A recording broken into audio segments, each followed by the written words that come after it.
చెప్తా, మీరు రాసుకోవాలా. జీరోగా మారిన హీరో. చెప్పండి, వాక్యం పేరు ఏంది? ఎట్లున్నది పేరు? ఎట్లున్నది? జీరోగా మారిన హీరో. హల్లెలూయా. హీరోనే కానీ జీరోగా మారిపోయాడు. బైబిల్ గ్రంథంలో చాలా మంది స్టోరీలు ఉన్నాయి. రియల్ హీరోల స్టోరీలు ఉన్నాయి. కొంతమంది పాపము నుండి మంచి వెలుగులోకి పోయిన స్టోరీలు ఉన్నాయి. కొంతమంది వెలుగులో నుండి పాపంలోకి మారిన స్టోరీలు కూడా ఉన్నాయి బైబిల్లో. బైబిల్ వాక్యాన్ని వినడము చాలా శ్రేష్టమైన పని. ఇది ఈ బైబిల్లో ఉన్న మాటలు బయట దొరకవు. మీకు బయట ఏడ దొరకవు, ఈ బుక్స్లో ఉండవు ఇవి. ఎందుకంటే అది జీవము గల దేవుని వాక్యము. బైబిల్ జీవము గల దేవుని వాక్యం. వాక్యాన్ని పట్టకుండా నేను పరిశుద్ధుడని అని చెప్పరాదు. వాక్యాన్ని చదవకుండా, ధ్యానించకుండా, వినకుండా నేను చాలా విలువగలవాడిని అని చెప్పరాదు. ఎందుకు? ప్రభు యొక్క వాక్యము మన మధ్యలో ఉన్నది, ధ్యానించాలా. యేసు ప్రభు పూర్వకాలంలో ఎట్లుండేవాడు? ఒక వెలుగు వలె కనబడేవాడు. మీ అందరికీ చాలా స్టెప్పులు చెప్పాను నేను, మీరు గుర్తుంచుకోవాలా. త్రియేక దేవుడు 3 రకాలుగా కనబడ్డాడు. ఆయన ఫస్ట్ మాయ రూపంలో కనబడ్డాడు, రెండవది క్రీస్తుగా వచ్చాడు, మూడవది పరిశుద్ధాత్మగా వచ్చాడు, నాలుగవది బైబిల్ రూపంలో కూడా ఆయన కనబడ్డాడు. ఈ బైబిల్లో ఏమున్నదంటే జీవం ఉన్నది. ఈరోజు ఒక వాక్యాన్ని మనం ధ్యానం చేద్దాము. బైబిల్లో సంసోను అనబడిన ఒక వ్యక్తి ఉన్నాడు. పేరు చెప్పండి ఒకసారి. వచ్చే వారం అడుగుతా నేను ఈ పేరు, గుర్తుంచుకొని చెప్పాలి. ఏం పేరు? సంసోను. ఈ సంసోను అంటే అర్థం ఏంటో తెలుసా? సూర్యుడు అని అర్థం, వెలుగు అని అర్థం. ఏంటి అర్థము? వెలుగు అని అర్థం. ఈయన చీకటిలో ఉన్న ప్రజలని వెలుగులోనికి నడిపించడానికి పుట్టాడనమాట. ఈయన పుట్టడానికి ప్రభు యొక్క దర్శనం ఉంది. బైబిల్లో ఈయన పుట్టడానికి ప్రభు యొక్క దర్శనం ఉంది. హల్లెలూయా. అర్థమైందా మీ అందరికీ? ఈయన ఎందుకు పుట్టాడంటే కారణం ఏంటి? చీకటిలో ఉన్న ప్రజల్ని వెలుగులోకి నడిపించాలా. అర్థమైంది కదా మీ అందరికీ? నాకు బోర్డు కావాలని చాలాసార్లు ప్రయత్నం చేస్తున్నామన్నా, దేవుని దయతో ఎవరైనా ఒకటి కొనియండి మాకు. విషయం ఏంటి అంటే, ఇజ్రాయేల్ ప్రజలు పాపం చేశారు. ఒకసారి మనం ఒక వాక్యాన్ని ధ్యానం చేసుకుందాం. న్యాయాధిపతులు 13వ అధ్యాయం 1వ వచనం చదవాలా. తొందరగా చదువు. 13 న్యాయాధిపతులు. ఏం దాటినాకుంటుంది అక్క? న్యాయాధిపతుల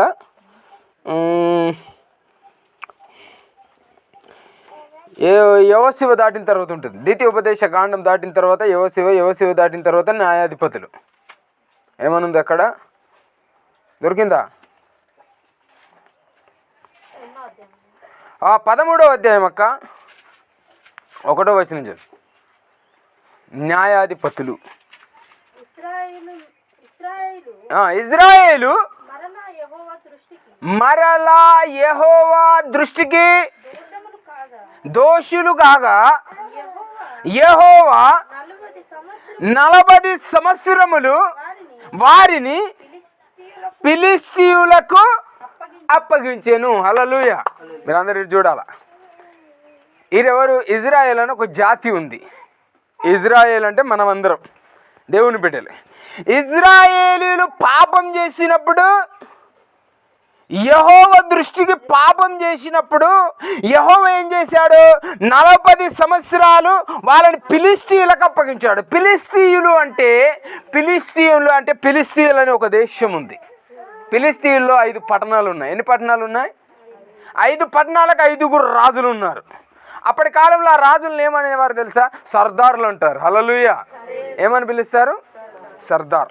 ఈ సర్దార్లకి ఈ ఇజ్రాయేల్ జాతిని అప్పగించాడనమాట. వాళ్ళకి యుద్ధం జరిగేటప్పుడు ఇజ్రాయేల్ ప్రజలు ఓడిపోయారు, ఫిలిష్తీయులు గెలిచారు. ఎవరు చేశారు ఈ పని అంతా? ఇట్లా ఎవరు చేశారు? దేవుడే చేశాడు, మనుషులు చేయాల.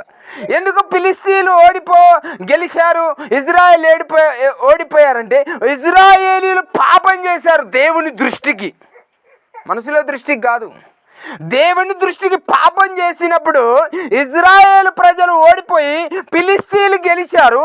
గెలిచి ఏం చేశారంటే ఇజ్రాయేల్ ప్రజల్లో ఉన్న జనాన్ని, మంచి మంచి యూతులని, మంచి పని చేసే వాళ్ళని, అందమైన స్త్రీలని, మంచి యూత్ పిల్లల్ని బానిసలుగా తోడుకొని పోయారు వాళ్ళ దేశానికి.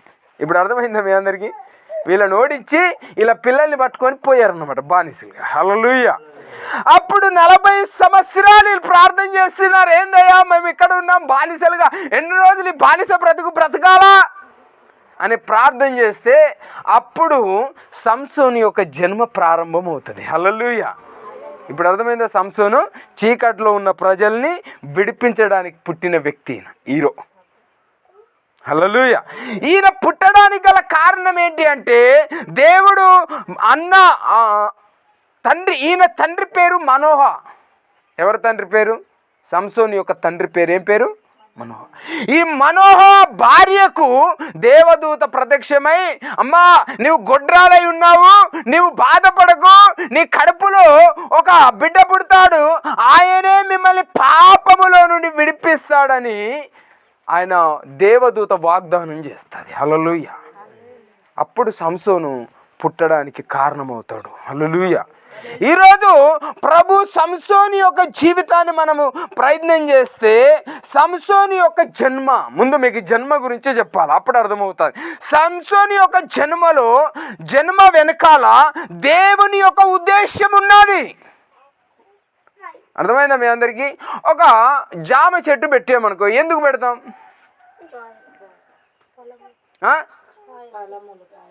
ఏమా? కాయలు కాసిన తర్వాత ఏం చేస్తావు? పారేస్తావా? ఏం చేస్తాం మరి? తినాలా. అది ఒక ఉద్దేశం ఉంది. ఓ జామ చెట్టు పెడుతున్నామంటే ఉద్దేశం ఉంది, ఈ చెట్టు పెరగాలా, దీనికి పళ్ళు కాయాలా, నేను తినాలా, ఒక ఉద్దేశం ఉంది కదా. దేవుడు సంసోను జన్మ వెనుక ఒక ఉద్దేశం ఉన్నది. ఈరోజు మన జన్మ వెనుక కూడా ఒక ఉద్దేశం ఉన్నది. పుట్టాను నేను ఒక తల్లి గర్భంలో అనుకోకూడదు, ఆయన ఉద్దేశం ఉన్నది. ఎందుకు పుట్టించాడు, ఎందుకు పెంచాడు, ఎందుకు ఈ భూమి మీదకి వచ్చావు, ఏం చేయను, ఏం చేయకూడదు, ప్రతీది కూడా నేర్పించాడు. ఒక షాప్ ఏమంటుంది తెలుసా? ఒక జిమ్మ మాట్లాడుతూ ఏమంటున్నదంటే, అయ్యా నేను ఉప్పు సముద్రంలో తిరుగుతాను కానీ ఉప్పును అంటనివ్వను అంటుంది. ఏమంటనివ్వదట? కానీ మీరు మనిషిలో ఉండి కూడా పాపం ఈ లోకములో ఉన్నదని మీకు తెలిసి కూడా మీరు పాపాన్ని అంటించుకుంటారు. ఈరోజు మన బ్రతుకుని మనమే తిట్టుకుంటూ ఉంటాం, ఏందో నా బ్రతుకు రోత బ్రతుకు. లేదు, నీ బ్రతుకు ఒక విలువ ఉంది. అర్థమైందా? నీ జీవితానికి ఒక విలువ ఉంది. దేవుడు నిన్ను పుట్టించడానికి ఒక కారణం ఉన్నది, ఒక ఉద్దేశం ఉన్నది. చూడు, ఒక సంసోను యొక్క ఉద్దేశం ఏమున్నదో 5వ వచనం చదవకు ఒక్కసారి. 13లో 5 చదవండి. నీవు గర్భవతివై కుమారుని కందువు, అతని తల మీద మంగళ కత్తి వేయకూడదు. ఆ బిడ్డ గర్భమున పుట్టినది మొదలుకొని దేవునికి నాజీరు చేయబడాలి. ఫిలిస్తీయుల చేతిలో నుండి ఇజ్రాయేలు రక్షింప మొదలు ఆమెతో అనగా. హల్లెలూయా. ఏమున్నది? దేవుడు ముందే చెప్పేశాడు. ఎప్పుడైతే సంసోను భూమి మీదకి రాబోతున్నాడో అప్పుడు ఆయనకి మంగళ కత్తి వేయకూడదు. మంగళ కత్తి అంటే సౌరం చేయకూడదు అన్నాడు. ఏం చేయకూడదు? మొగలు సౌరం చేసుకుంటారు కదమ్మా, అట్లా చేయొద్దని చెప్పాడు. రెండవది ఏం చెప్పాడు? ఆయనకి నాజీరు చేయాలి. ప్రతిరోజు దేవుని సన్నిధిలో అతన్ని ఉంచాలి. పుట్టింది మొదలుకొని అయితే మరణ వరకు. మూడవది ఏం చెప్పాడు? ఫిలిస్తీయుల చేతిలో నుండి ఇశ్రాయేలుని విడిపిస్తాడు ఈయన. జన్మ వెనకాల 3 ఉద్దేశాలు రాసి పెట్టాడు. 40 సంవత్సరాలు బాధపడుతున్నారు, 40 సంవత్సరాలు ఏడుస్తున్నారు, 40 సంవత్సరాలు గులుగుచున్నారు. వీళ్ళని విడిపించడానికి సంసోన్ని పుట్టించాడు. ఈరోజు మనందరిని పుట్టించడానికి కూడా ఒక కారణం ఉంది. మనందరికీ తెలుసు ఎందుకు పుట్టించాడు. తిని తాగడానికి పుట్టించాడా? పాపం చేయడానికి పుట్టించాడా? వ్యభిచారం చేయడానికి పుట్టించాడా? ఎట్లా పడితే అట్లా నడవడానికి పుట్టించాడా? ఒక లక్ష్యం ఉంది మన ముందు. మన జన్మ వెనకాల ఒక రహస్యం ఉన్నది. ప్రభు ఎందుకో మనని పుట్టించాడు. ప్రార్థనలో అడగాల, యేసయ్యా నన్ను ఎందుకు పుట్టించావయ్యా, నన్ను ఎందుకు పుట్టించావయ్యా, నాకు ఒకసారి చెప్పవయ్యా, నేను ఆ పని చేయడానికి సిద్ధంగా ఉన్నాను. కానీ మనం అడగాలి. ఇంతేకోవచ్చు ఈ లైఫ్ చాలా పెద్దది అనుకోవద్దు. చాలా చిన్న లైఫ్ ఇది. దీంట్లో మంచిగా ఉండడానికి ప్రయత్నం చేయాలి. దీన్ని విచ్చలవిడిగా వాడకూడదు, బానిసత్వాలుగా వాడకూడదు, పాపంగా వాడకూడదు. పరిశుద్ధ జీవితం జీవించాలా, పరిశుద్ధంగా చనిపోవాలా. ప్రభు యొక్క సన్నిధిలో మనం కనబడతాం. ఉద్దేశ్యం ఉన్నది కదా. దేవుని యొక్క ఉద్దేశ్యం మన జీవితాలు ఎన్నుకున్నాయి కదా. దేవుడు నన్నెందుకు పుట్టించాడు, నా జన్మ పాడగానంటావు. నీ జన్మ పాడగానా? ఆయన ఎంత 9 నెలలు ఆ పేగుల్లో ఎట్లా పెరిగావో తెలుసా నీకు? ఆ పేగుల మధ్యలో ఏ ముద్దై ఉన్నావో తెలుసా నీకు? ఈరోజు ఇంత పెద్దగా అయ్యేసరికి అన్నీ తెలిసిపోయాయి అన్నట్టుగా ఫీల్ అవుతున్నాం మనం. ఎందుకు పుట్టించాడు? దాన్ని మనం ఎరగాల. హల్లెలూయా. ఈయనని 40 సంవత్సరాలు పుట్టినిచ్చినప్పుడు ఈయన జీవితంలో ఎంతో గొప్ప విలువ ఇచ్చాడు, ఎంతో గొప్ప ప్రేమనిచ్చాడు, మంచిగా ఆయనని ప్రేమించాడు యేసుక్రీస్తు. హల్లెలూయా. ఫిలిష్తీయుల రాజులని సరిమరించడానికి ఈయనను పుట్టిస్తే ఈయన ఏం చేశాడో తెలుసా? పుట్టి 20 సంవత్సరాలు అయిన తర్వాత ఈయన లవ్లో పడ్డాడు. చూసావా? ముందే చెప్పానా? జీరోగా మారిన హీరో. ఎందులో పడ్డాడు? లవ్లో పడ్డాడు. దేవుడేమో ఈయనని ఆశీర్వాదించి ప్రేమిస్తే, దేవుడేమో ఈయనని దీవిస్తే, దేవుడేమో ఈయనని పలకరిస్తే, ఈయనేం చేశాడు? దేవుని వాక్యాన్ని వినక, దేవుని సన్నిధిలో ఉండక, దేవుని ప్రార్థన చేయక లవ్లో పడ్డాడు అమ్మాయితో. ఒక ఫిలిష్తీ అమ్మాయిని చూసి ఆ అమ్మాయిని ప్రేమించాడు. ఒకసారి ఆ వాక్యం ఏడుందో మనం ధ్యానం చేద్దాం. చూడండి ఒకసారి. 14:1 చదవండి అమ్మ. సంసోను వెళ్ళి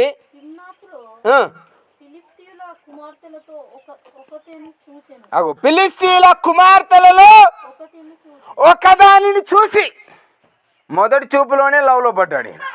హల్లెలూయా. చాలామంది మనం కూడా మాట్లాడుతూ ఉంటాం కదా, ఫస్ట్ చూడగానే నాకు నచ్చేశాడు. అసలు ఏం నచ్చింది చూడగానే? నాకు తెలిసిన ఒక పాస్టర్ గారు ఉన్నారు. ఆయనకి ఒక అమ్మాయి వచ్చి ఐ లవ్ యూ చెప్పిందట. ఐ లవ్ యూ చెప్తే ఈయనేమన్నాడట, అమ్మా నువ్వు నాలో ఏం చూసి లవ్ చేస్తున్నావు నాకు ఒకసారి చెప్పు అన్నాడట. మీ ఇంట్లో పెద్ద కలర్ టీవీ ఉందట కదా. అంటే ఒక 50 సంవత్సరాల కిందట, 20 సంవత్సరాల కిందట కలర్ టీవీ అంటే గొప్పది మరి, అందుకే నేను లవ్ చేశాను అన్నదట. చూసావా? చాలామంది మొదటి చూపులోనే మేము లవ్ చేస్తున్నాం. మొదటి యొక్క మాటల్లోనే సీరియస్ ఉంటుంది కదా, మొదటి యొక్క ప్రవర్తనలోనే సీరియస్ ఉంటుంది. మనకు అర్థం కాదు. మనం ఏమవుతాం? ఫీల్ అవుతూ ఉంటాం. నన్ను ఎవరు లెక్క చేయలేదు కదా, నన్ను ఎవరు ప్రేమించలేదు కదా. ఒక విషయం చెప్పాను మీ అందరికీ. ఒక దగ్గర వజ్రాలు ఉన్నాయట, వజ్రాల కుప్ప. రెండో దగ్గర చక్కెర ఉందట. ఇప్పుడు చీమలన్నీ లైన్ సీరిగా వస్తున్నాయి. ఎడిగిపోతాయమ్మా? వజ్రం ఫీల్ అయిందట, ఇంత గొప్ప వజ్రాన్ని నేను కదా, ఇంత గొప్ప అందమైన దాన్ని నేను, నన్ను విడిచిపెట్టిగా చక్కెర దగ్గర వెళ్తున్నా, నేను పనికిరాందన్నా, నేనేమన్నా పనికిరాందన్నా? వజ్రం ఎప్పుడన్నా పనికిరాంది అవుతుందా? వజ్రమే అవుతుంది. దాని విలువ దానికే ఉంటుంది, దాని ప్రేమ దానికే ఉంటుంది. కానీ దాన్ని అదే తక్కువ చేసుకుంటుంది. నేనేంది ఇంత రోజున్నా? ఈరోజు మన పరిస్థితి కూడా అట్లనే ఉన్నది. మన జీవితం కూడా అట్లాగనే పాడైపోయినది.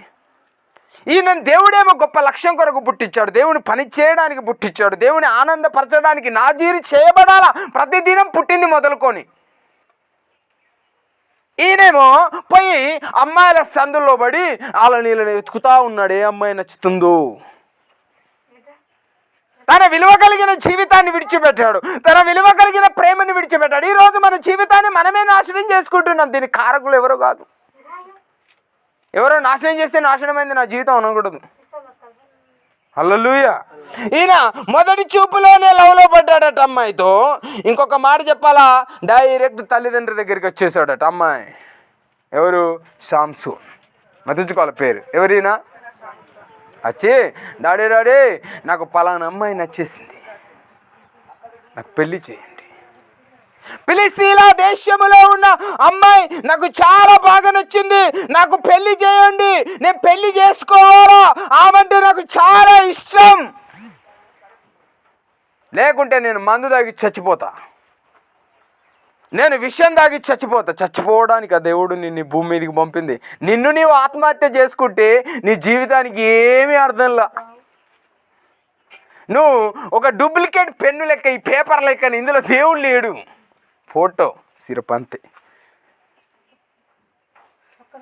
ఒక మాట తగలగానే నేను చచ్చిపోతా, ఒక దెబ్బ తగలగానే నేను చచ్చిపోతా. ఇద్దరు భార్య భర్తలు ఉన్నారనుకో ఇంట్లో, ఒక ఆయన భార్య భర్త పోయి ఒక చిన్న అప్పు చేసాడు అనుకో, ఎక్కడనో 10 రూపాయలు 5 రూపాయలు అప్పు చేసాడు అనుకో, ఆయన వచ్చాడు అడగడానికి. ఆ సమయంలో భర్త ఏమో కొద్దిగా దూరం ఉన్నాడు, భార్య ఏమో దగ్గర ఉన్నది. భార్య ఏమని చెప్పాలి ఇప్పుడు అప్లోడ్కి? చెప్పండి అమ్మా, ఏమని చెప్పాలా? నేనేమన్నా అడిగినా పైసలు, నేనేమన్నా తెచ్చినోడు అక్కడ ఉన్నాడు, అడుక్కో. ఇప్పుడు ఇది ఇద్దరి మధ్యలో సమాధానం ఉన్నట్లేనా? అమ్మ మీరు గడిపేడి చేయొద్దు. ఉన్నట్టేనా లేనట్ట? లేదు. ఎట్లా చెప్పాలా? భార్య ఏమనాలా, ఓ పలానా వ్యక్తి మీరేనా డబ్బిచ్చింది, మేము ఎలాగో కష్టపడిస్తాం, మీరు ఇవ్వకపోయినా పర్వాలేదు, ఏమో చేయకపోయినా పర్వాలేదు, కనీసం మాట అన్నా చెప్పన్నా లేదా? అప్పుడు ఆ భర్తకు పిచ్చి కోపం వస్తుంది. ఏమొస్తుంది? నేనేమో అప్పు చేసి పెడితే కనీసం నాకు ఒక మాట అన్న ముంగట మాట్లాడాలి కదా, అంత మాత్రం కూడా నీలో ప్రేమ లేదే. ఆ ఇద్దరి మధ్యలో ఏమవుతున్నదమ్మా? గొడవ స్టార్ట్ అవుతూ ఉంటుంది. నిజమైన ప్రేమ లేదు, లోకమైన ప్రేమ, లోకము యొక్క ప్రేమ, లోక జ్ఞానం అంటారు దాన్ని. లోక జ్ఞానం మనిషికి పనిచేయదు, దేవుని జ్ఞానము కావాలా. తండ్రి అంటున్నాడు, సాంసోను వద్దు, వాళ్ళు మనకు నచ్చదు, మనం దేవుని బిడ్డలనే పెళ్లి చేసుకోవాలా, దేవుని యొక్క వాక్యాన్ని ధ్యానం చేసే వాళ్ళని పెళ్లి చేసుకోవాలి. నో, నాకు ఆయన ఇవ్వకపోతే నేను చచ్చిపోతా. ఈ రోజుల్లో జరిగేది అంతా ఇదే కదా. ఆ అమ్మాయి లేకపోతే నేను చచ్చిపోతా, ఆ అబ్బాయి లేకపోతే నేను చచ్చిపోతా.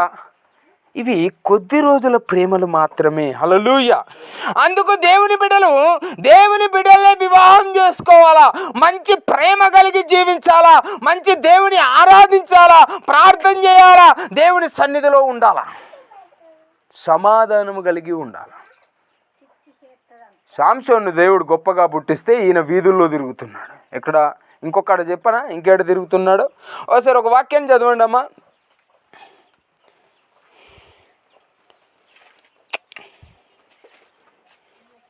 16:1 చదువు. తర్వాత సాంసోను కాజాకు వెళ్ళి అగో హల్లెలూయా. ఎక్కడున్నాడమ్మా? వేశ్య దగ్గర ఉన్నాడు. ఆయన యేసు ప్రభు ఆయనను ఎందుకు పుట్టించాడు? దేవుడు ఎందుకు ఆయనను భూమి మీదకి నడిపించాడు? ముందుగానే చెప్పాడు, తల్లి మిమ్మల్ని విడిపించడానికి 40 సంవత్సరాలు ఉన్న చీకట్లో నుండి తొలగించడానికి ఒకడు రాబోతున్నాడని చెప్తే ఈయన ఏం చేశాడు? ఒక అమ్మాయి వేశ్య దగ్గర పోయి ఉన్నాడు. చెప్పండి, నీ బ్రతుకు నా బ్రతుకు అంతేనా? అందుకే పుట్టించాడా? విలువ లేదా జీవితానికి? మార్పు లేదా? మారవా? ఆలోచన చేయవా? ఆగి ఆలోచన చేయవా? పోకడేనా? పో, పడిపోయేదాకా పో. ఏం చేయమన్నా? తల్లి దాన్ని చెప్తే వినలా. పోయి ఏం చేశారు? ఆ అమ్మాయికి పెళ్లి చేశారు. ఎవరిని? సాంసోన్. పెళ్లి చేసిన ఒక 4 రోజులు బాగున్నారు. తర్వాత కొట్లాటలు మొదలయ్యాయి ఇద్దరి మధ్యలో. ఆయన ఈమె కొడుతుంది, ఈమె ఆయన కొడుతున్నాడు, ఇద్దరు కొట్లు జగడం పెట్టుకుంటున్నారు. శాశ్వతమైన ప్రేమ లేదు. దేవుని ప్రేమ శాశ్వతమైనది. నల్లగున్నా, కర్రెగున్నా, కుంటిగున్నా, గుడ్డిగున్నా, మూగగున్నా, చెవిటిగున్నా, పనికి రాకపోయినా, చదువచ్చినా, చదువు రాకున్నా, చెడ్డవాడివైనా, మూర్ఖుడవైనా, దరిద్రుడవైనా ప్రేమిస్తాడు దేవుడు. కానీ మనుషుల ప్రేమ అట్లుండదు. బాగుంటేనే ప్రేమిస్తారు, డబ్బు ఉంటేనే ప్రేమిస్తారు. నేను రాను పో అన్నది శాంసోన్ భార్య. శాంసోన్ కోపానికి వచ్చి ఇంటికి వచ్చాడు. ఇంటికి వచ్చి ఒక 2 నెలలు ఉన్నాడు. ఎట్లా భార్య కావాలి కదా, 2 నెలలకు పోయాడు. పోయే వరకు శాంసోన్ రాడనుకొని శాంసోన్ మామ ఆ అమ్మాయినికి ఇంకొకరికి ఇచ్చి పెళ్లి చేశాడు. హల్లెలూయా. ఇప్పుడు శాంసోన్కి పిచ్చి కోపం వచ్చేసింది. ఏంటి నన్ను ఇట్లా రాడుతాడు. మామ దుడ్డు పట్టుకున్నాడు, నడవ నిలబడ్డాడు. శాంసోన్ అడిపోతే ఎటొస్తున్నాడు, ఇటుపోతే ఇటుపోతే. ఎందుకు వచ్చావు బాబు అని అడిగాడు. అల్లుని నా భార్యని తీసుకుపోతా మామ అన్నాడు. నీ భార్య లేదు, నువ్వు రావనుకొని వేరే వాళ్ళకి ఇచ్చి పెళ్లి చేసి, నీకు కావాలంటే చెప్పు, ఆమె చెల్లె ఉన్నది, నేను ప్రేమించిన స్త్రీ. అర్థమైందా? ఏం చేసిన స్త్రీ అమ్మ? నేను లవ్ చేసిన స్త్రీ, ప్రేమించిన స్త్రీ, నాకు ఇష్టమైన స్త్రీ, ఆ స్త్రీనే నాకు కావాలా. ఇప్పుడు నా భార్యను ఎందుకు ఇట్లా చేసేసారని చెప్పేసి జంగట్లకు పోయి ఒక 300 నక్కల తోకలు బట్టి ఫిలిష్తీయుల చేన్లలో విసిరాడు అన్నమాట. అంత బలవంతుడు ఆయన. ఎవరు? శాంసోన్. దేవుని వరంతో పుట్టినవాడు ఆయన. ముందే చెప్పాను కదా, ఆయన దేవుని వరంతో మంగళ కత్తి పెట్టకూడదు, ఆయన తలకు బలవంతుడు ఆయన. చూడండి, 300 నక్కలది ఏడుందో నేను చూపెడతా ఒకసారి.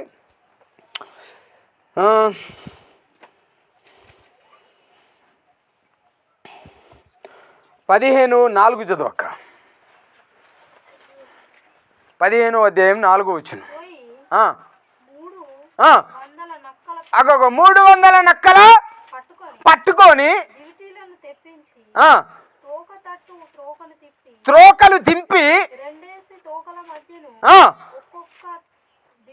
ఒక్కొక్క డ్యూటీ కట్టి అగ్గి కొర్రీలు కట్టి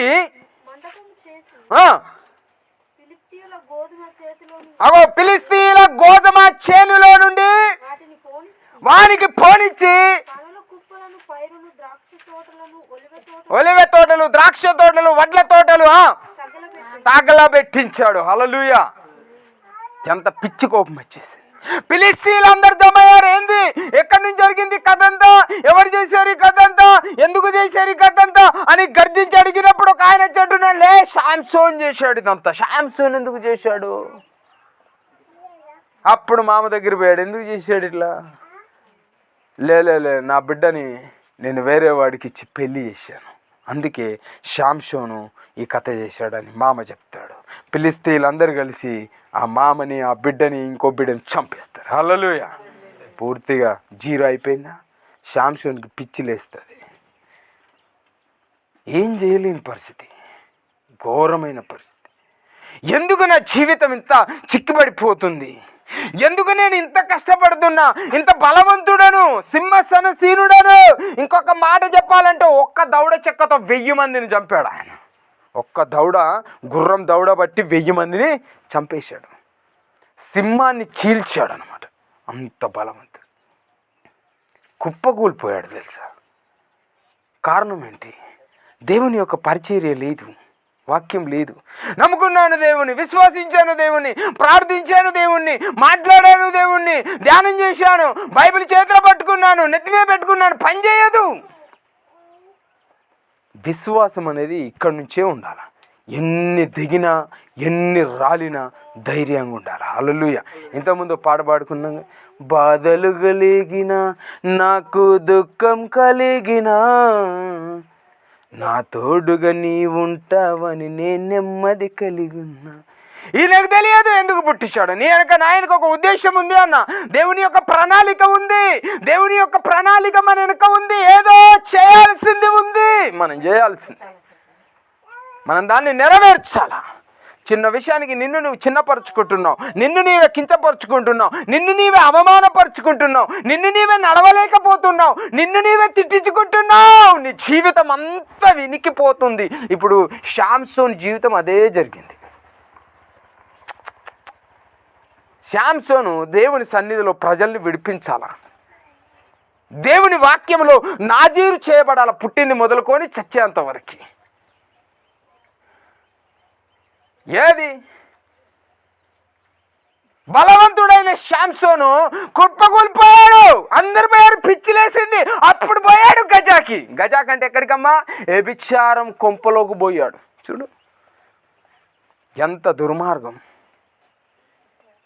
నీకు తెలియదా దేవుడు ఎందుకు నిన్ను రప్పించాడు? నీకు తెలియదా దేవుని యొక్క ప్రేమ నీలో ఎక్కడుందో? నీకు తెలియదా దేవుడు నిన్నెందుకు పిలిపించాడో? నువ్వు తెలుసుకోవా? నీ మంచి పని ఏదో చేయవా? నీ జీవితంలో మంచి నిలకడ లేదా? నీ జీవితంలో విసుగనిపిస్తలేదా? విసుగనిపిస్తలే? వాక్యం లేకపోయినా పర్వాలేదు, ప్రార్థన లేకున్నా పర్వాలా, అంత కూడా తెగిస్తున్నారబ్బా విశ్వాసులు. బాధ అనిపిస్తలేదా? ప్రార్థన రోజు పనులు పెట్టుకుంటారు, బాధ అనిపిస్తలా? దేవుడు కాపాడుతాడని మాట ఇచ్చాడు కదా, దేవుడు ప్రేమిస్తాడని మాట ఇచ్చాడు కదా, దేవుని యొక్క వాక్యాన్ని మనం ధ్యానం చేయాలి కదా, దేవుని యొక్క ఆత్మ మనలోకి రావాలా, మనం కూడా ఆత్మీయంగా ఉండాలి అంటే దేవుని వాక్యం ధ్యానించాలా. చూడండి ఒకసారి యోహాను సువార్త 2వ అధ్యాయం 4వ వచనం చదవండి ఒక్కసారి. ఏముంది అక్కడ, ఏముంది చూద్దాం మనం. 2:14 యోహాను సువార్త 2:14. అన్న మీరు కొద్దిగా ఫాస్ట్గా తీయాలా. 2వ అధ్యాయం 14.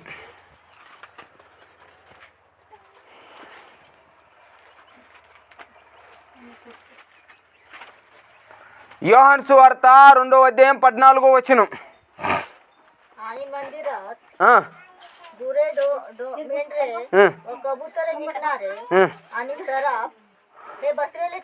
ఒకటో యోహాన్ అక్క, సారీ నేను యోహాను సువార్త చెప్పిన. 1 యోహాన్ లాస్ట్లో ఉంటుంది, కొత్త నిబంధన గ్రంథం. 1 యోహాన్.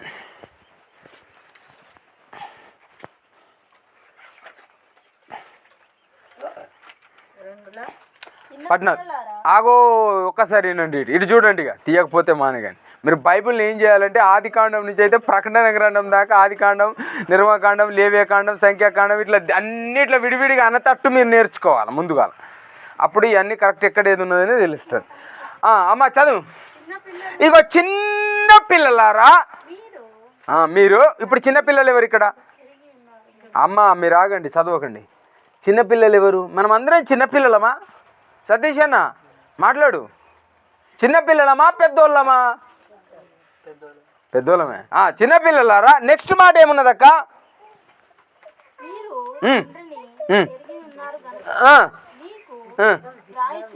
రాయిచున్నాను. ఇంకొక తండ్రులారా. ఇప్పుడు ఇక్కడ తండ్రులు ఎవరు ఉన్నారబ్బా? ఫస్ట్ ఏమన్నాడు? చిన్నపిల్లలారా అన్నాడు. ఓకేనా అమ్మ? ఇప్పుడేమన్నాడు? తండ్రులారా. తండ్రులు అంటే ఎవరు? ఇప్పుడు మనం తండ్రులమా కాదా? తండ్రులం అంటే మనకు కూడా చెప్తున్నాడు. నెక్స్ట్ ఇంకేమున్నా చదువు.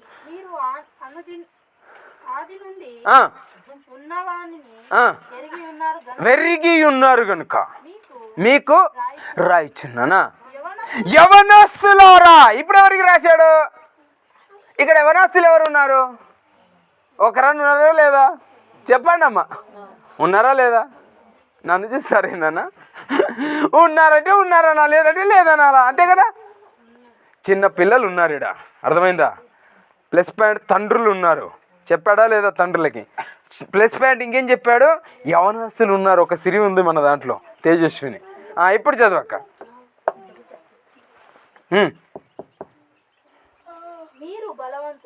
మీరు దేవుని వాక్యము మీ అందు నిలిచి ఉన్నది. మీరెవరంటే బలవంతులు అని రాశాడు. దేవుని వాక్యం మీ అందు ఉంటే మీరు బలవంతులు. శాంసోని అందు దేవుని వాక్యం ఉన్నది. దేవుని యొక్క నాజీరు చేయబడ్డాడు, ఆయన బలవంతుడు. ఒక 300 నక్కలు ఒక్కసారి పట్టడం అంటే ఎంత బలం కావాలి అక్క? సింహాన్ని చంపాలంటే ఎంత బలం కావాలా? 1000 మందిని ఒక్క దవడి చెక్కతో కొట్టాలంటే ఎంత బలం కావాలా? మరి బలవంతం ఎవరిచ్చారు? దేవుడిచ్చాడు. ఇప్పుడు ఈ చిన్నపిల్లలకి, ఈ తండ్రులకి, ఈ యవనస్తులకు బలవంతం ఎక్కడ ఉన్నదట? రహస్యం ఏంటి? బైబిల్లోనే ఉన్నది. దేవుని వాక్యం చేతనే బలవంతులు కాగలరు. దేవుని వాక్యాన్ని పాటించకపోతే, దేవుని వాక్యాన్ని చదవకపోతే, దేవుని వాక్యాన్ని ధ్యానించకపోతే, దేవుని వాక్యం వినకపోతే నీకు బలం ఉండదన్న. బలం ఉండదు. ఏమనిపిస్తుంది చెప్పాలా? టెన్షన్ వచ్చినప్పుడు, బాధ వచ్చినప్పుడు, మంత్రగాళ్ళు ఏడున్నారు, డబ్బు సంస్థలు ఏడున్నాయి, హాస్పిటల్ ఏడున్నది, ఎవరు చేయి చూసి చెప్తారు, ఉన్నది ఉన్నట్లు బోధించే వాళ్ళు ఎవరు, ఎవరి దగ్గర పోవాలా, ఎవరి దగ్గర రావాలా, అదే టెన్షన్ మనిషికి బలంలా. ఎందుకో తెలుసా? దేవుని వాక్యము లా. హృదయంలో లేదు. ఈరోజు దేవుని వాక్యం చేత మనం బలపరచబడాల.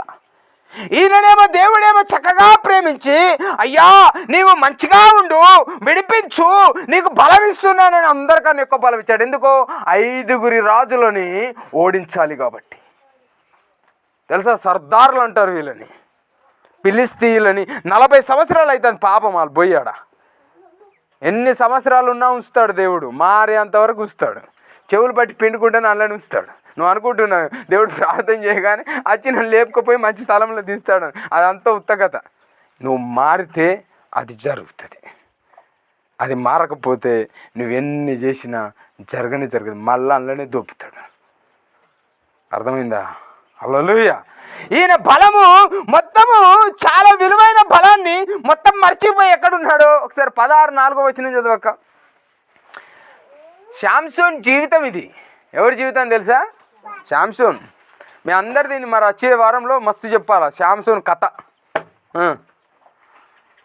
16 న్యాయాధిపతులు 16వ అధ్యాయము 4వ చదవండి ఒకసారి.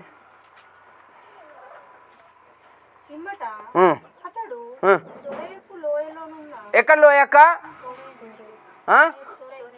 చొరై లోయలో ఉన్న దెలీలా అను స్త్రీ మోహింపగా. చాలు. ఇంతకుముందు 16:1 ఒక స్త్రీ దగ్గర ఉన్నాడా? ఒక వేశ్య దగ్గర ఉన్నాడు. ఒక వేశ్య గృహాలు ఉంటాయి. మీకు తెలుసా వేశ్యగృహాలు? తెలుసా? ఎవరన్నా చూసారా వేశ్యగృహాలు? మనకి నాగ్పూర్ అలాంటి ప్రాంతానికి వెళ్తే ఆ గృహాలు కనబడతాయి, వేశ్యల గృహాలు. అప్పుడు ఆ వేశ్య గృహాలలో ఉన్నాడు. ఎక్కడ అంటే వేశ్య గృహాల్లో చేరుకున్నాడు. పిల్లలు చనిపోయిన తర్వాత మనసును పట్టల వెళ్ళిపోయాడు. ఇప్పుడు ఏడికి పోయాడు తెలుసా? దెలీలా అనబడిన ఒక స్త్రీ దగ్గరికి పోయాడు. ఈమె పేరేంటి? దెలీలా. ఈమె చాలా అందగత్య. మోహపు చూపు మనని మోసం చేస్తుందన్న. చాలామంది మోహపు చూపు చూస్తారు కదా, అది మోసం చేస్తుంది. దాన్ని ఓర చూపు అంటారు. ఇంకా ఏం చూపు అది? ఓర చూపు. చాలామంది సురుకైన చూపు చూస్తారు తెలుసా. చూపుల్లో 4-5 రకాల తేడాలు ఉన్నాయమ్మా.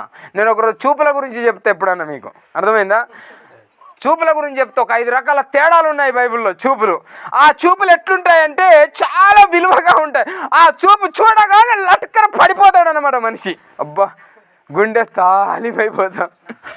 ఎంత ప్రేమ అబ్బా. హాయ్. ఈరోజు ఈయన ఎంత విలువ కలిగిన మనిషి ఒక దెలీలా దగ్గర చేరుకున్నాడు. దెలీలా చాలా విలువైనది. వేశ్య, డబ్బు కొరకి ఇతన్ని దాచిపెట్టుకున్నది.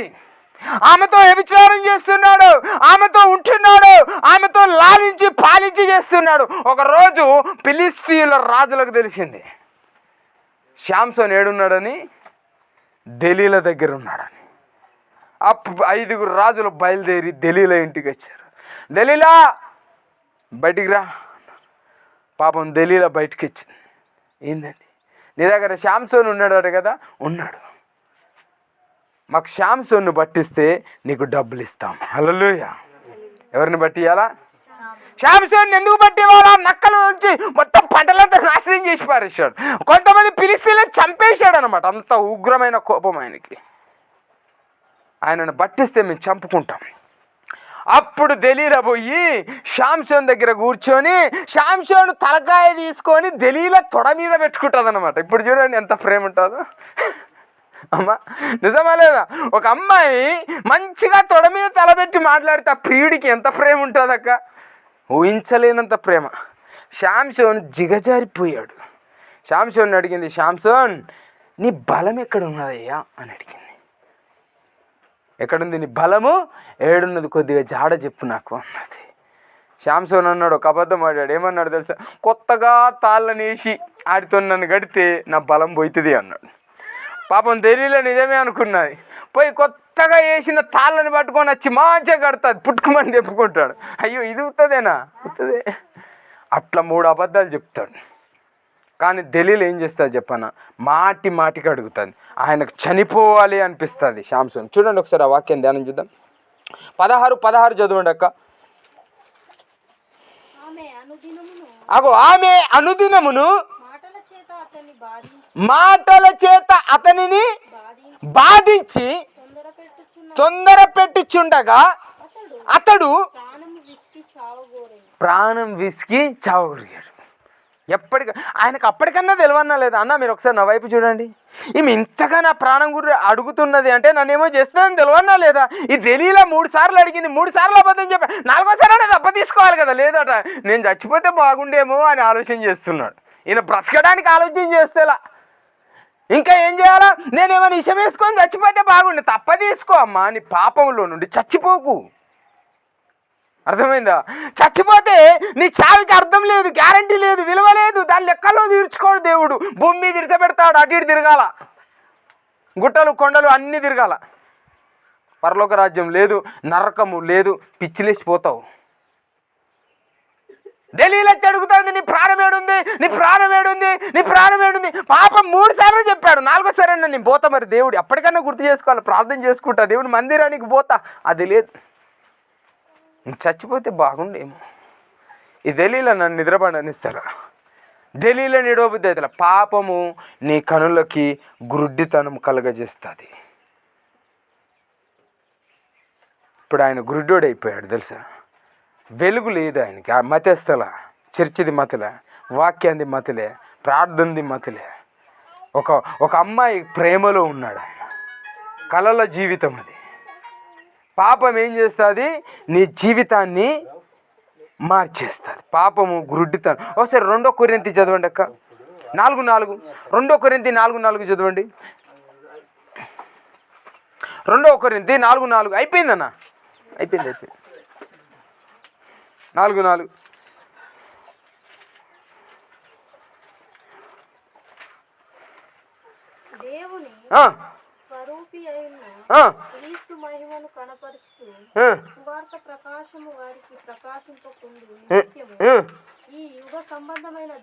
అగో ఈ యుగ సంబంధమైన దేవత అవిశ్వాసులైన మనోనేత్రములకు అగో గురుడ్డితనం కలగజేస్తుంది.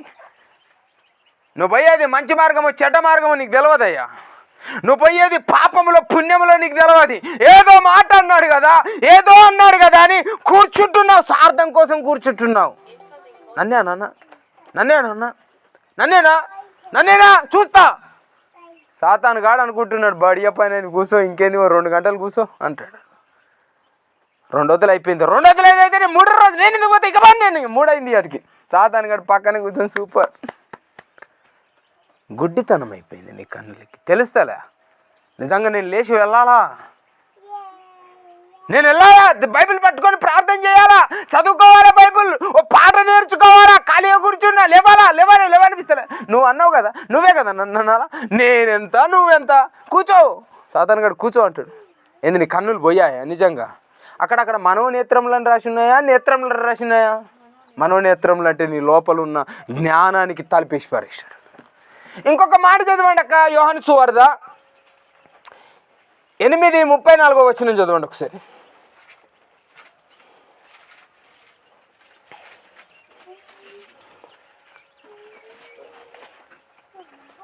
8:34 లాస్ట్. అందుకు యేసు పాపము చేయు ప్రతివాడును పాపమునకి దాసుడని మీతో నిజంగానే చెప్పుతున్నా అన్నాడు ఆయన. హల్లెలూయా. దేనికి దాసుడు? పాపం చేయువాడు. పాపం చేయవాడు దేనికి దాసుడు అన్నా? పాపం చేసేవాడు. దేవుడు పాపినైనా క్షమిస్తాడు కానీ పాపాన్ని మాత్రం క్షమించడు. అది జరగని పని, దాన్ని ఎప్పటికీ ఊహించుకోకును. పాపం చేసిన వాడు పాపానికి దాసుడు. ఈయన పాపానికి దాసుడు అయిపోయాడు. దెలీలియాకి ఏమైపోయాడు ఇప్పుడు? ఈయన మిస్సయ్య. సంసోన్ ఏమైపోయాడు? దెలీలియాకి దాసుడైపోయాడు. పారిపోవచ్చు కదా అక్కడి నుంచి, పారిపోలా, వెళ్ళిపోవచ్చు కదా అక్కడి నుండి. ఆయన సొంత భార్యనామా, కానీ ఏమైపోయాడు? పాపానికి. ఆమె విసిగిస్తా ఉన్నా ఈయన చచ్చిపోవాలని ఆలోచన చేస్తాడు కానీ ఆడిచిపోవాలనే ఆలోచన వస్తలా. ఎందుకు పుట్టామన్నా, ఎందుకు పెరిగామన్నా మనం అందరం కొద్దిగా నేర్చుకోవాలి. రాత్రి నుండి పొద్దున 8:30 వరకు దీన్ని తయారు చేశాను, నాకు తెలుసా. అప్పుడు నాకు కూడా కొన్ని అర్థమయ్యాయి, అసలు నేను ఎందుకు పుట్టాను. ఈరోజు నువ్వే కాదు, నేను కూడా దీన్ని పాటించాల్సిందే. దలీలియా మా ఆయన దగ్గరికి వచ్చి విసిగిస్తా ఉన్నది. సంసోన్ చెప్పు, ప్లీజ్ చెప్పు. ఈయనకి గురుడితనం అయిపోయింది. రెండవది ఏమైపోయాడు, దాసుడు అయిపోయాడు. కదలలేని పరిస్థితి వచ్చేసింది. పోయి కూర్చొని చెప్పేశాడు, దలీలియా నా ప్రాణము ఈ జడల్లో ఉన్నది, మంగళ కత్తి పెట్టవద్దన్నాడు కదా. ఏమన్నాడు దేవుడు, మంగళ కత్తి పెట్టవద్దన్నాడు, దీంట్లో ఉంది అని చెప్పారు. అప్పుడు దలీలియా బెడ్ మీద పండేసి మంచిగా నిద్రపుచ్చిపించింది. మనోన్ని హీరో చక్కగా పడుకున్నాడు. కత్తి బట్టి ఆ జడలు కట్ చేసింది అనమాట. హల్లెలూయా. అప్పుడు లేచి ఇట్లా నిల్చొని ఇట్లా చేస్తే జడలు లేవు. సంసోను బలం తక్కువ అయిపోయింది. అప్పుడు ఫిలిష్తీ రాజుల కబరు పంపితే వచ్చి సంసోన్ని పట్టుకున్నారు. పట్టుకొని ఏం చేశారో తెలుసా, పట్టుకొని కొంచెం పోయి రాజ కచ్చీరు ముందు బతికుండంగా 2 గుడ్లు బీకారన్నమాట, కళ్ళు. చూడండి అమ్మా, పాపం దేవుడు ఎందుకు పుట్టించాడో కొద్దిగా జాగ్రత్తగా తెలుసుకోవాలమ్మా. ముందేం చేశాడు, 2 గుడ్లు పీకేశాడు బతికుండంగా. పీకేసి కొంచెం పోయి ఒక గానుగ కట్టేశారన్నమాట. గానుగ అంటే మీ అందరికీ తెలుసా, ఇక్కడ మంచి బండి ఉంటుంది ఒకటి పెద్దది. ఆ బండికి ఒక రంధ్రం ఉంటుంది, దాంట్లోకి వెళ్ళి ఒక సుయ్యది కొయ్యి ఉంటుంది. ఆ కొయ్యకి ఇంకొక దూరం పెడతాడు. దూరం పెట్టి ఇంకా ఇంత దూరం తీసుకొస్తాడు. ఇక్కడ ఒక కాడి చేసి 2 కణాలు పెట్టి దానికి ఎద్దును కడతాడు. ఎద్దును కట్టి తింపుతాడు అనమాట బురదలో. అది ఎప్పటికి ఇంత దూరం నుంచి అద్దల్లా తిరుక్కుంటుండాలి. అది గానగ. అది తిరుగుతూ ఉంటే లోపల ఏదైతే విత్తనాలు కానీ నూనె కానీ ఉంటుందో అది కారుతూ ఉంటుంది. సంసోన్ని కొంచెం పోయి ఆ గానుగ కట్టేశారు. చెప్పండి ఎంత దారుణం. దేవుణ్ణి మర్చిపోతావా? మనుషులు ఏవో చేస్తారమ్మా, మనుషులేమో మాట్లాడతారు. దేవుడు ఏం చేశాడు? దేవుడు ఎందుకు నన్ను పుట్టించాడో తెలుసుకోలేవా? గానుగకు తిరిగి అలిసిపోయేవాడు తెలుసా. కళ్ళు లేవు, గుడ్డోడు అయిపోయాడు. మనోనేత్రాలు, పాపానికి మనోనేత్రం గుడ్డితనం అయిపోయింది. పాపానికి దాసుడు అయిపోయాడు. కొన్ని నెలలు, కొన్ని సంవత్సరాల గానుగ దింపాడు తెలుసా. ఒకరోజు ఫిలిష్తీయులకు పండగ రోజు వచ్చేసింది. హల్లెలూయా. దేవుని పండగ కాదమ్మా, ఫిలిష్తీయుల పండగ. ఆ రోజు రాజులందరూ చీరలు వేసుకొని కూర్చున్నారు. యూదులకు చెప్పారు, అక్కడ ఉన్న బట్టలకు చెప్పారు, ఆయన్ని పట్టుకరండిరా. ఏమని? సంసోన్ని గానుగ నుండి విడిపించుకొని రండి, మన దేవాలయంలోకి తీసుకొని రండి. ఆయన్ని మనం ఏం చేద్దాం, ఇక్కడ ఎగతాళి చేసి ఆయన ఎగిరిపిద్దాం, గమ్మతి. పట్టుకొని రండి అని 4-5 పోయి గానుగ నుండి దప్పదీశారు. మోసి ఈ భుజం ఇంత కాయలు కాసేదట. పట్టుకొని వచ్చి ఆ యొక్క గుడి ముందు 2 స్తంభాలు ఉంటాయి, ఇటు. ఆ గుడి మొత్తము ఈ 2 స్తంభాల మీద ఆధారంగా ఉంటుంది. దాని దగ్గర ఇట్లా పెడతారు ఆయన, ఎగతాళి చేయడానికి, నవ్వడానికి, వేస్ట్గా అని పిలవడానికి. ఆయనకి అప్పుడు దేవుడు గుర్తొస్తాడు. హల్లెలూయా. అప్పుడు దేవుడు గుర్తొచ్చి ప్రార్థన చేస్తాడు, అయ్యో నేనేందయ్యా ఈ పరిస్థితిలో, ఈ బాధల్లో, ఈ చిక్కుల్లో నేను ఎందుకు ఇలా కూలిపోయాను, నేను ఎందుకు ఇలా బాధపడుతున్నాను, నేను పాపము చేశాను, నన్ను జ్ఞాపకము చేసుకోనమని ప్రార్థన చేస్తాడు. అప్పుడు ఒక అన్య దేవాలయంలో దేవుణ్ణి జ్ఞాపకం చేసుకుంటాడు. కొన్ని సంవత్సరాల తర్వాత జీవితం, లైఫ్, కళ్ళు పోయినాక, చెవులు, కాళ్ళు పోయినాక దేవుడు గుర్తొచ్చి ఏం లాభం ఉన్నది? అప్పటికి ఆయన కొద్దిగా ఎంటికలు పెరుగుతాయి. దేవుడు అప్పటికి కరుణిస్తాడు, చిన్న బలం ఇస్తాడు. 2 స్తంభాలను దుబ్బుతాడు.